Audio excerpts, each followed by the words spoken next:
Well, it tells me I'm live. So there you go. I have to believe it, don't I?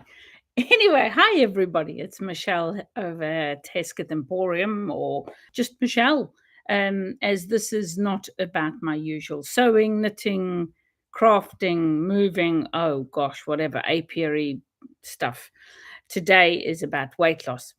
And believe it or not, I am now on 2 days left until my surgery, which is just remarkable and such an incredible thing to be going through. And I'll just remind those of you new here that I wanted to try and destigmatize the whole thing around weight loss surgery and obesity. And that brings me to the whole thing that right at the beginning, really, I should have told you, what does bariatric mean? Because there's bariatric surgery, sometimes called weight loss surgery, and all of those things. But bariatric basically means about the treatment of obesity. But that's what bariatric means.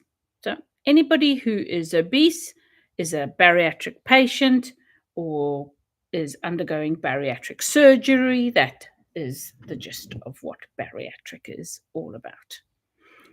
Now, one of the things that people ask is, can't you just go on a diet? Yes, of course I can. Yes, of course I have. Many over the years. Many over the years. Unfortunately for me, I never used to have to diet because I was a ballet dancer and danced 4 or 5 days a week. I was uber fit and I could eat what I wanted to and exercised constantly and was always very slim. And in fact, so slim that I was 48-ish kilos even after the birth of all 3 of my children. So that's not something, oh, yeah, but that was before you had children. No, this was into my 30s. Well into my 30s, I was that weight, into my, I would say, early 40s even. It's a big change for me to have to do all of that. Yes, I have tried it. So I've got a little list here, which I'm going to go through and just, like a lot of you, just explain what it is that I've gone through over the years. So I will say, Mark and I have always eaten very healthy homemade food, more so in the last 20 or 30 years than ever before, because we didn't have the money for wonderful homemade fresh foods always when we were newer married. But we have, for many years, been very healthy eaters, very good quality food, and always made from scratch at home.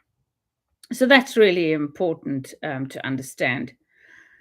I think of all of the things that I've been through, the one that was most successful for me was a slightly higher protein, but very low carbohydrate diet.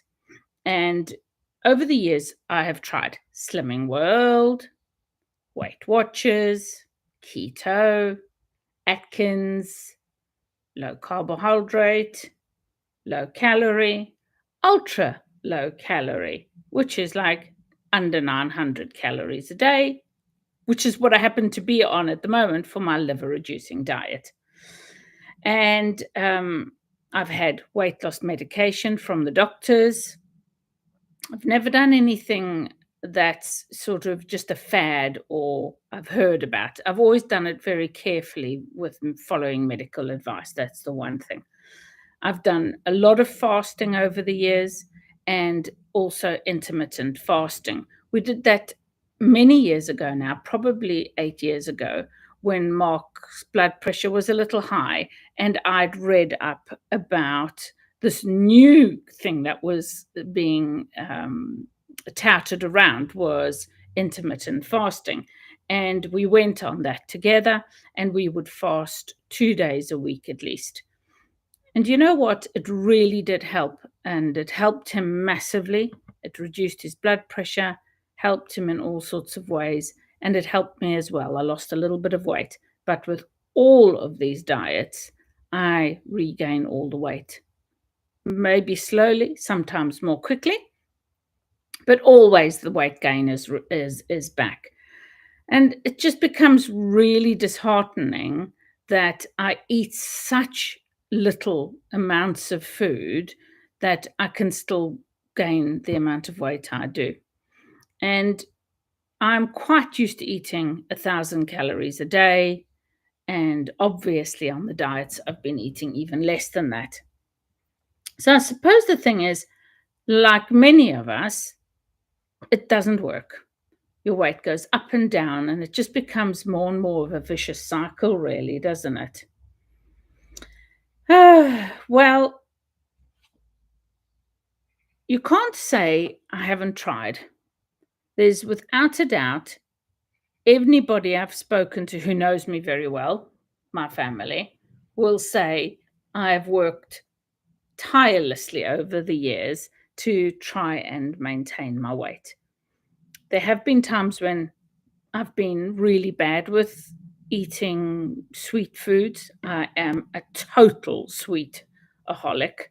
I have never drunk and I've never smoked, but oh my word, what I would do for a nice, chewy, sweet fudge, caramels, toffees. Oh my goodness, one of my favorite things in the whole world is toffees. Anyway, all of that besides the fact I have tried really hard and nothing has worked. And I really, really want to be healthier as I go into my 60s.